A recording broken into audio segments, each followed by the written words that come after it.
Okay, so today we're going to take a look at linear, quadratic, and exponential models, and we're going to compare them and be able to take a set of data and be able to figure out which one is which from that set of data. And to do that, we're going to use first differences, second differences, and constant ratios.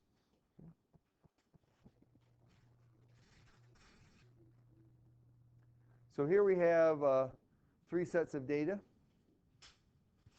The first one talks about the training heart rate of some people 20, 30, 40, and 50 years old, and their beats per minute. And this set of data is pretty much linear. I could draw a straight line, go through it, and it would be pretty close. Quadratic model would be the height of a volleyball. So as somebody, looks like somebody probably bumped that volleyball. They certainly didn't spike it or serve it overhand. Okay, or it could be a underhand serve, one or the other. Okay. And here's the data on how long the volleyball is in the air and the different heights. And that's an example of quadratic. And we have an example of exponential would be a volleyball tournament. They started with 16 teams, 8 win and 8 lose, right? Okay. They have 8 teams left, 4 win and 4 lose. And of those 4, 2 win and 2 lose. And then we have 1 winner left, right? Okay. And so the volleyball tournament, that would be an example of an exponential graph, or exponential decay specifically. So in the real world, people often gather data and then must decide what kind of a relationship they think best describes their data. So we're going to look at do some graphing here. All right. When you're graphing, it's very important that you have your scales are pretty even. So let's take a look at a graph here. All right, so we want our time is from 0 to 4, and our bacteria. Do we need to have should I make a Cartesian graph where I have the 4 quadrants, or can I just do a quadrant graph? Or do I need a number line? Okay, we don't have any negatives, right? So we don't need that, so we can use a quadrant graph, okay? Next. Okay. Now, what numbers do I need for my start and end values then? Okay, so let's look at our x's first as our time, right? X is time, so we really only need to go about 1 to 4, right? Okay, and we'll go past that. We'll start at 0 and go to, we'll go to 6 just for kills. Okay. What about our y? How high up do I need to go on the y? Okay, so I need to go at least to 6,144, so where should I go to? 6,500? Okay, or I could go to or 7,000, okay? All right, I want a round number above there. So let's go to 6,500. We'll try that number.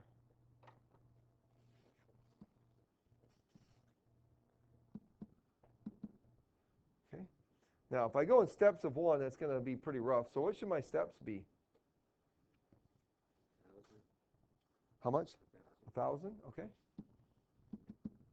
All right, we can do that. All right, and there's my graph. You see it? Everybody see it? Yeah. That's because it's up here. Okay.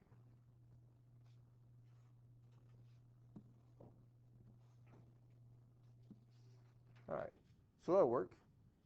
Okay. So once I make that graph, then I can go ahead and plot the points on there.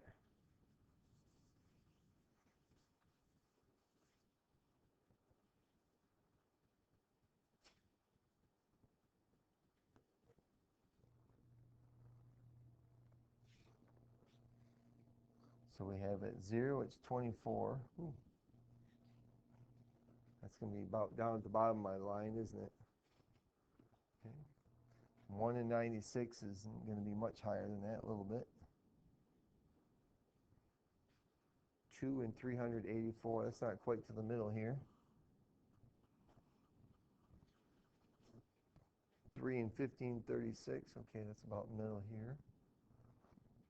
And 4 is at 6144, so that's way up here.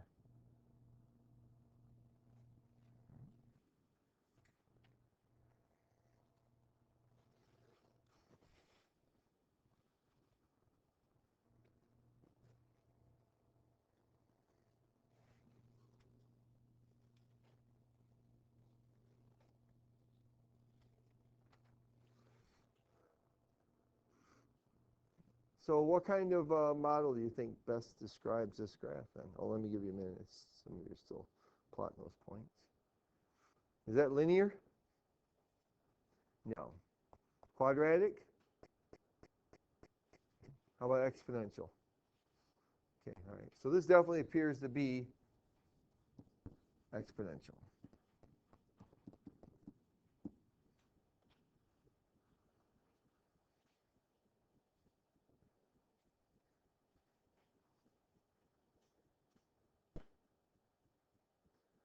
And I pretty much know that because the way you can look at it is the amount of increase in between each one keeps getting bigger and bigger. Okay, so you think that would be an exponential growth. Right? Well, that happens with quadratic too, but usually a quadratic we think it's going to go up and come back down, right? Okay, let's look at another one. Right, here are the boxes and reams of paper.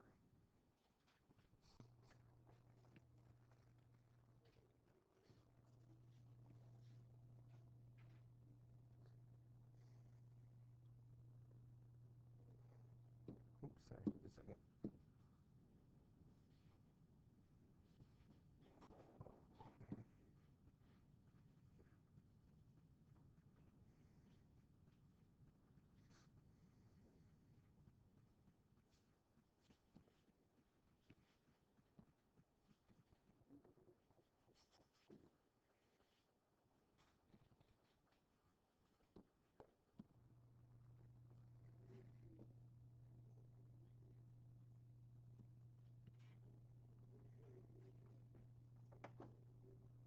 All right, so in this case, we need to get up to at least 50, so I'm going to go to 60 on my x. And then I'll go by tens there. And on my y, we need to go to, we'll go to 600. And go by 100s. No, let's go by 50s.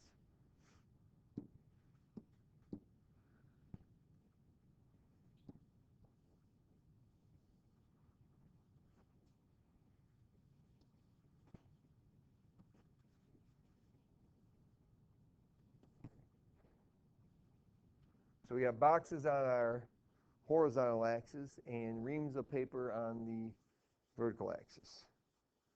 All right, so we have the point 110.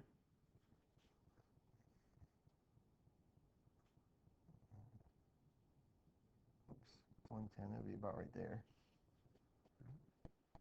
And 5 and 50. And 20 and 200. And 50 and 500. Okay.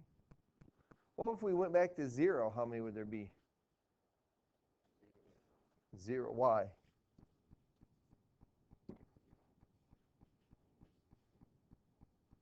All right. So is this, what is this? Is this linear, quadratic, or exponential? Okay, this would be linear. If I took and drew a line here, okay, I have a straight line through all those points, so it would be linear.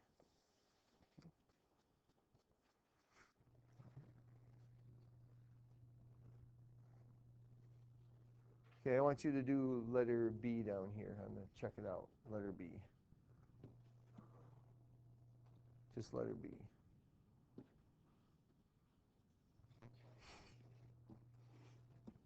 Now, another way to describe a relationship or to compare the relationship between a set of data is to use first or second differences or constant ratios.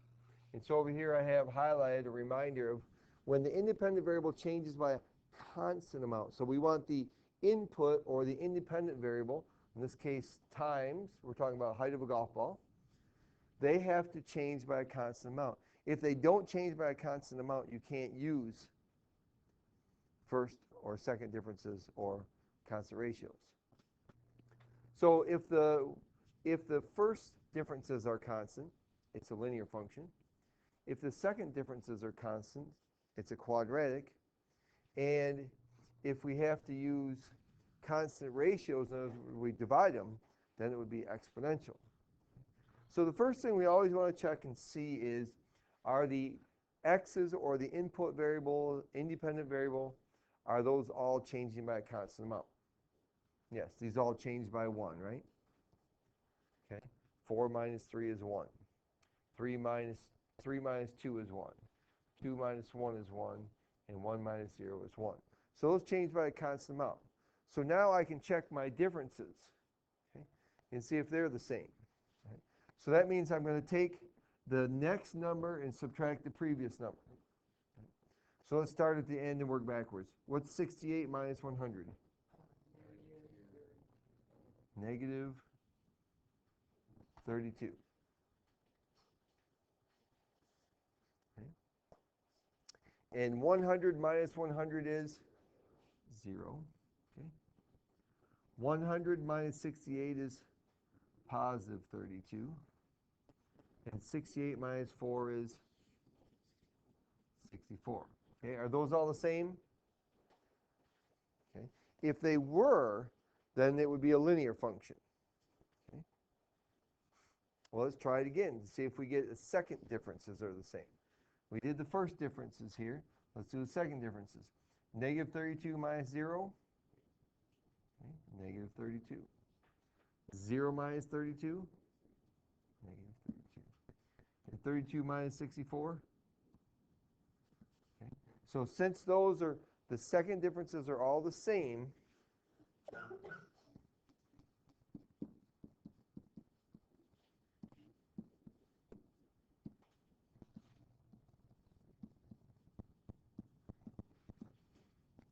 since the second differences are all the same, this represents a quadratic model, or a quadratic function.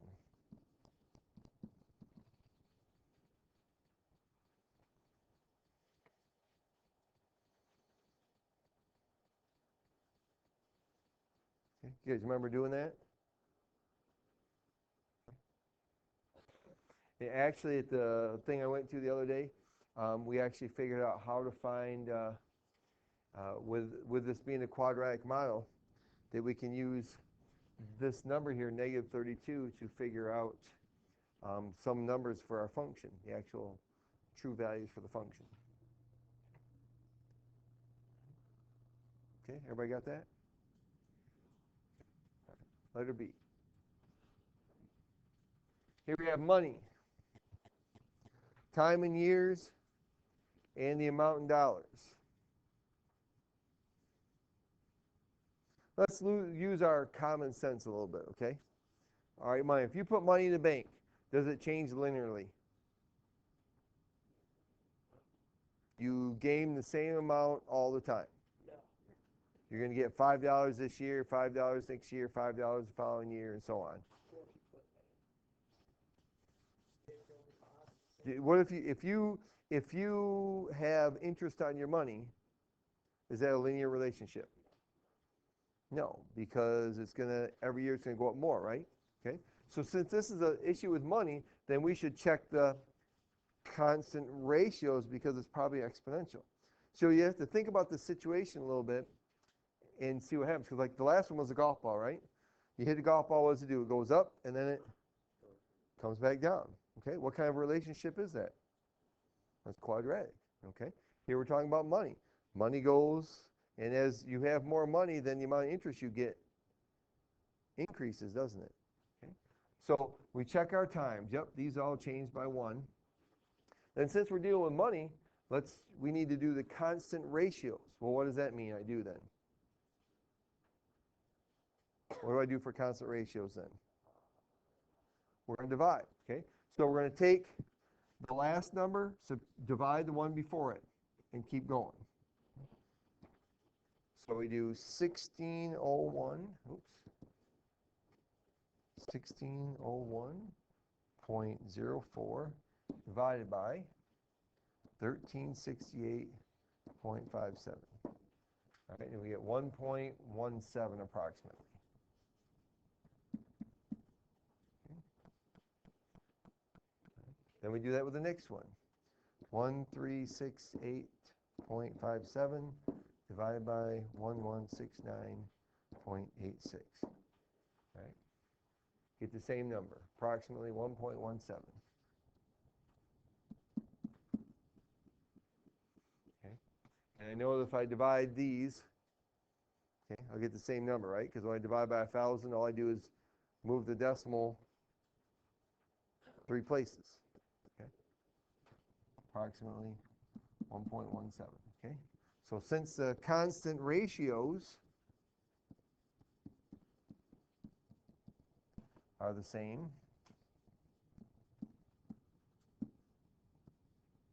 then it is exponential function.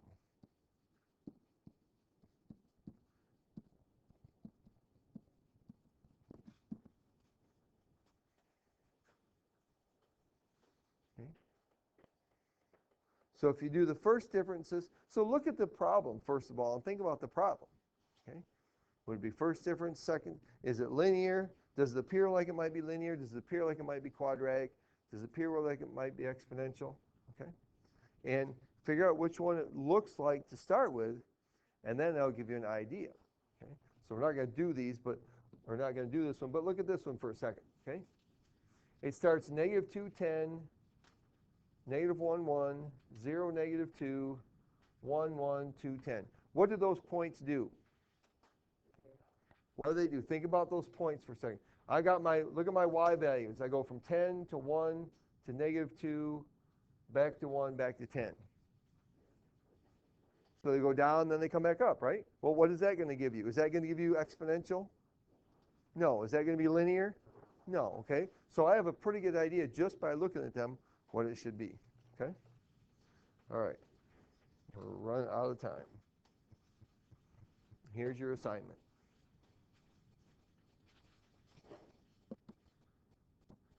So once you decide which is the best model to use, whether it's linear, quadratic, or exponential, then you need to write an equation that's going to be in one of these 3 forms. Y equals mx plus b if it's linear, y equals ax squared plus bx plus c if it's quadratic, and y equals a times b dx if it's exponential. So here, let's look at one example. It says use the table to describe how the number of people change, then write a function that models the data. Use your function to predict the number of people who receive the email after 1 week. So here we take a look at this, and first of all, we know that these numbers are increasing very rapidly, and so it can't be linear. Right? Possible it could be quadratic and or exponential. But think about the situation. It says number of people who receive the email. It goes from 8 to 56, okay, to 392. Does it look like something square there or not? Well, let's check the differences and see. So if we do constant differences, the first difference, 2744 minus 392. So, and we get, 2744 minus 392. Okay, we get 2352. And 392 minus 56 is 336. And 56 minus 8 is 48. Okay? And if I did the second differences, these are definitely not going to be the same. So it can't be linear, can't be quadratic, it must be exponential. So if it's exponential, that means then, so this is exponential. So I'm going to write a function then that says f of x equals a times b raised to the power of x.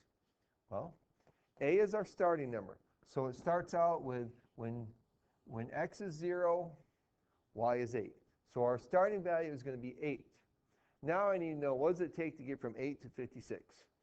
So I need to divide. So we'll end up doing 56 divided by 8. Okay? And then we'll do 392 divided by 56 just to verify that it's the same. So 56 divided by 8 is 7. And 392 divided by 56 is 7. So this has a constant ratio of 7, which is our value of b. So my function in this case would be the fact that it starts at 8 and then increases by a product of 7 each time. So my function would be f of x equals 8 times 7 raised to the power of x. And you could actually put that, you go to our y equals, and we could check to make sure that works, and we could put 392 times 7, and we get 2744, which was that next number. Okay. All right, let's look at the last one, or the check it out. Okay. If we did look at the check it out here, we can see that it changes. So we have, let's see, oven temperature, how oven temperature changes over time. Says use your function to predict the temperature after 1 hour then. Okay. So after 10 minutes, it's 375, or 0 minutes. After 10, 325, 2275. So if we check our differences here, that's going to be negative 50, negative 50, negative 50. So as y changes by negative 50, but notice that x changes by 10. So if you remember to find the slope, so this is linear because we have first differences are the same. So that means it's going to be in the form y equals mx plus b.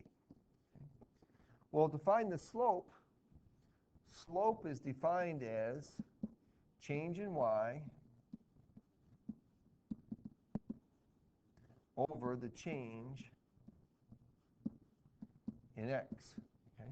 Or you could use 2 points to do it, y2 minus y1 over x sub 2 minus x sub 1. Well, either way, in this case, y is changing by negative 50 as x is changing by 10. So our slope is going to be, so y equals negative 5, because 50 divided by 10 is 5, negative 5x plus, and then where does it start? Well, it starts when x is 0 at 375. Okay? So there would be our function model. And after 1 hour then, we would put in 60, because there's 60 minutes in an hour, in for x. Negative 5 times 60 is negative 300, plus 375 is 75 degrees. So after 1 hour, the temperature would be 75 degrees. So we could tell it's linear by the first differences. So I have to use the formula for a linear model and then find the slope and the y-intercept. The y-intercept is always when the independent variable is 0. And then find the slope by doing change in y over change in x.